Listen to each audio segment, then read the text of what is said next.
Tadi kan kisahnya, ya Bu ya, kisah dan hikmah dan analisanya serta sisi geografinya. Sekarang kita melihat peristiwa ini, tapi di dimensi kekiniannya. Apa sabda Rasulullah mengenai untuk membaca surat Al-Kahfi? Diantaranya adalah supaya terselamatkan dari fitnah akhir zaman. Dengan segala petunjuk isyarat kata, isyarat linguistik, kemudian tafsir, dan kemudian dari beberapa riwayat, serta isyarat huruf dan bilangan, itu semua memberi kita beberapa banyak sekali petunjuk, bahkan koordinat lokasi dan geografis. Nah, kita akan membaca itu ulang, tapi sudah dengan kacamata 3 dimensi. Udah gak 1 dimensi lagi sekarang kita. Dan juga sudah tidak terpaku dengan batasan ruang dan waktu yang masa 3000 tahun lalu, masa Nabi Musa dan Khidir. Ini apa peristiwa itu untuk kita di masa sekarang yang berada di akhir zaman ini kan? Saya tadi udah ngasih pengantar untuk supaya kita punya gambaran terhadap perjalanan perahu itu dan bagaimana Khidir berupaya untuk menyelamatkan mereka yang kaum miskin, yang terzalimi dan dirampas oleh kerajaan yang zalim, ya kan? Jadi kita bayangkan bagaimana perairan itu dan perjalanan kapal-kapal, perahu-perahu itu. Kalau sekarang aja kita bisa tahu bagaimana kapal-kapal yang membawa kargo-kargo yang mempunyai pengaruh besar terhadap perekonomian dunia, ya kan? Kita kasih contoh bagaimana satu kapal Evergreen yang stuck di terusan Teluk Suez itu aja bisa dalam waktu sehari telat bisa mempengaruhi dan menjadi masalah untuk negara-negara di dunia, ya kan? Nah ini kita sekarang melihat, kita perhatikan bagaimana redaksi ayat itu juga. Pertama, melubangi perahu supaya perahu itu dan orang-orangnya terselamatkan dari apa? Dari rampasan dan dari kerajaan yang zalim, kerajaan Hadad bin Badad, iya kan? Lalu perahu itu perahu orang-orang masakin. Dan mereka kan dalam riwayat dijelaskan mengenal dan dari pakaiannya mengetahui siapa Musa, Khidir dan Yusha, sehingga mempersilahkan dan bahkan tidak mengambil upah. Yakni mereka adalah orang-orang mukminin. Kalau tidak pasti berseteru setelah dilubangi. Toh mereka hanya repot untuk menutup lubang dan mereka bingung atas perilaku Khidir. Perhatikan ini data. Lalu bagaimana redaksi ketika sang abdan ini, sang Khidir menjelaskan wa amma punya orang-orang miskin. Ya'maluna fil bahr, yang mana mereka kerja beraktivitas di laut. Wa kana wara'ahum malikun ya'khudhu kulla safinatin ghasba. Dan di dekat mereka ada raja yang zalim, kerajaan yang zalim, dan merampas itu perahu-perahu. Dan apa yang dilakukan Khidir adalah sangat berdampak, saya bilang bahkan sampai masa kini. Yaitu bagaimana menyelamatkan perlawanan, bukan hanya menyelamatkan perahu. Menyelamatkan perahu itu supaya tidak dirampas oleh kerajaan yang zalim. Dan bukan hanya itu, bahkan menyelamatkan nyawa-nyawa mereka, karena mereka adalah orang-orang beriman dan orang-orang beriman yang berani, dan bisa terjadi perseteruan yang bisa merenggut nyawa mereka. Jadi ibu perhatikan, di 3 kisah itu ada koneksi, bukan terlepas, antara perahu yang dibocorkan, anak yang dibunuh yaitu agen, dan yang ketiga adalah jidar dan harta karun yang hendak di reserve, hendak diselamatkan. Dan itu di mana? Di perairan sini kan, terusan Teluk Suez, Teluk Suez, Teluk Aqabah, dan Ras Muhammad. Itu pertemuan 2 laut berada di Ras Muhammad namanya. Di sininya Hijaz, di sininya Yaman. Itu dari perahu. Mereka adalah orang-orang miskin yang beriman dan bekerja di laut. Dan mereka melawan kerajaan yang zalim. Tetapi perahu itu dilubangi, dibocorkan supaya mereka tidak terkena oleh kerajaan yang zalim. Ibu lihat bagaimana sekarang Yaman. Bagaimana mereka bisa sampai menghancurkan dan meluluhlantahkan perjalanan kapal-kapal yang hendak menolong Israel atau produk-produk AS, dan bahkan tidak terkalahkan. Baru pekan lalu, baru beberapa hari lalu Israel nyerangnya langsung Yaman. Ibu tahu apa kata Jenderal Israel yang sampai teriak mereka dengan pertolongan Yaman terhadap Palestina? Terhadap Palestina, tempat Nabi Musanya berjalan menuju Khidir dan tempat mereka beroperasi dan Khidir beroperasi.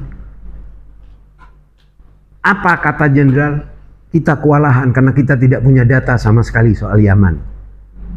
Itu perlu dibocorin, negeri ini miskin padahal punya TLJ. Punya TLJ seperti Indonesia, mineral, gas, minyak dan segala macamnya itu belum terkuak di Yaman, terselamatkan dan bahkan tak terlihat. Limasakin ya'maluna fil bahar. Orang-orang miskin yang bekerja di laut, dan amal mereka itu menjadi tambah nyata saat ini. Dan dari sisi geografinya pun sama. Dan ini bisa ditelaah dan dikaji lebih mendalam lagi. Jadi kapal yang diselamatkan ini adalah kepunyaan orang miskin dan bekerja di laut. Dan mereka terselamatkan dari kezaliman Raja Hadad. Terakhir Saudi Emirat baru ingin mencaplok, melakukan agresi kepada Yaman. Sekarang udah berapa tahun? Hampir 8 tahun mungkin. Dan mereka tidak tetap berhasil. Dan bahkan Israelnya tidak tahu kewalahan karena tidak punya data sama sekali soal Yaman. Karena selama ini tidak dianggap. Kok tahu-tahu mereka yang diagresi, dizalimi, dimiskinkan. Selama tahunan malah bisa bangkit dan bahkan membantu saudaranya yang di Palestina. Sampai dari tak tahannya, mau tidak mau Israel sampai nyerang langsung. Kan meledakkan Yaman. Dan tetap tidak terkalahkan. Bahkan pertarungannya kepada wara'ahum malikun ya'khudhu kulla safinatin ghasba, kepada kerajaan yang zalim yang terus merampas, itu tetap bertahan sampai sekarang. Dengan minimnya persenjataan, perang pakai kaos oblong sama sarung, tetap tidak terkalahkan. Tetap tidak terkalahkan dan terselamatkan terus. Ibu lihat ini koneksinya tidak sembarang, Ibu. Jadi Kahfi ngasih kisah ini, kisah yang selama ini kita baca punya dampak dan dimensi luar biasa. Ini masih yang dari sisi zahir. Dan ini telah Allah juga tuang dan jelaskan hubungan antara Palestina dengan Yaman sudah dijelaskan lagi dalam Al-Quran. Di dalam surat An-Naml, Ta'sin, Bismillahirrahmanirrahim, Ta'sin. Bagaimana hubungan antara, bagaimana negara ini termasuk ke dalam keimanan. Barakallah. Surat dalam Al-Quran satu-satunya mengungkap tentang negeri ini dengan nama Saba. Apa katanya? Nahnu uli quwwatin wa uli ba'sin syadid, kata wazir-wazirnya Ratu Balqis. Pertolongan dan dua negara diimankan dan bersaudara dalam keimanan secara luar biasa yang dipersiapkan untuk sepanjang masa. Palestina dan Yaman. Dan dua-duanya menjadi gerbang surga dengan penuhnya kesyahidan dan perjuangan yang mana tidak mengenal toleransi dalam urusan prinsip mereka dan tidak mau dijajah. Sampai saat ini tidak bisa dijajah. Itu bagaimana antara Nabi Sulaiman masuk Islamnya dengan cara diundang dan serentak karena ratunya masuk Islam bersama Nabi Sulaiman. Bahkan dengan suatu karamah yang luar biasa, istananya dipindahkan ke Palestina, lalu merekanya diundang. Ketika dia musyawarahkan kepada para menterinya, telah sampai kepadaku surat yang mulia, innahu min Sulaiman wa innahu bismillahirrahmanirrahim. Untuk mengenal dia Nabi Sulaiman, ngasih hadiah dulu. Hadiah dibalikkan, diundang untuk ke agama. Bahkan rumahnya supaya sebegitu nyaman dipindahkan dalam waktu sekedip. Ya.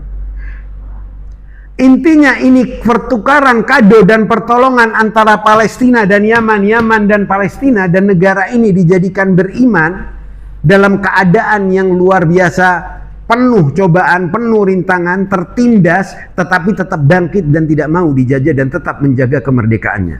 Biasanya bagaimana orang dakwah sampai ratusan tahun, sampai puluhan tahun. Ini tidak dengan cara yang khariqul adah, dengan cara keajaiban, dengan ajabah.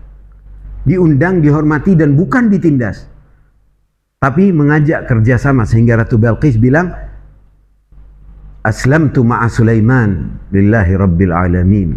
Aku beriman bersama Sulaiman.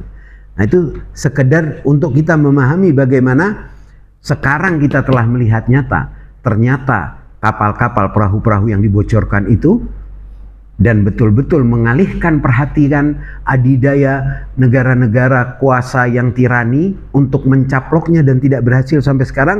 Dan bahkan mereka tetap mempunyai andil dan peran luar biasa dalam menanggulangi perjalanan perahu-perahu itu di lautan, dan mereka pun tidak berhasil dicaplok oleh Raja Hadad bin Badad masa kini. Jadi berapa ribu tahun itu deh. Lalu membunuh Ghulam. Bu, ini sisi masa depan, kita ngintip sisi masa depannya Al-Kahfi. Kedua, Al-Ghulam, apa di antara kerjanya? Dia adalah agen dari Raja Hadad bin Badad. Dia yang bertanggung jawab untuk urusan perampasan dan bagaimana mengkontrol perekonomian dan kekuasaan di daerah itu. Sehingga dia telah merampok dan banyak membunuh orang. Dia, Ghulam ini adalah ibarat agen, yakni apa? Kaum yang khianat. Makanya dibilang kedua orang tuanya itu beriman. Dia khianat. Dia bekerja untuk kerajaan zalim. Khianat. Dan dia telah membunuh banyak dan telah merampok banyak, maka dari itu dia dibunuh. Dia agen. Ini simbol akan negara-negara muslimin tetapi yang khianat kepada keimanan dan kepada keinginan martabat rakyat dan bangsanya. Ini Ghulam bisa melambangkan emir-emir yang nanti di masa Imam Mahdi akan dihantam. Belum lihat. Kemudian masuk ke fase yang mana mereserve harta kekayaan alam supaya tidak diambil. Dan itu dilakukan oleh Khidir. Kalau di Indonesia, kita tahu di Laut Selatan, kita tahu ada 6 gunung emas lagi di Papua. Kita tahu betapa banyaknya harta kekayaan alam yang ada di negara ini. Bahkan 16.000 pulau belum dihuni. Dan dalam riwayat nanti di masa Imam Mahdi akan tersingkap semuanya. Sehingga semuanya makmur, kerja apapun. Dan itu mereserve negara-negara apa? Yang mana tidak mempunyai pemerintahan yang benar-benar peduli terhadap rakyat. Yatimain, mereka adalah yatim. Ini ada rahasia dua negara yang dilambangkan dengan dua anak ini yang terjaga harta kekayaan alamnya sampai sekarang. Jadi ini tiga adalah punya koneksi. Ini baru di fase salah satu dari dimensi zahir yang keluar dari batasan ruang dan waktu. Jadi tiga itu Ibu kita melihat nyata di masa kita sekarang ini.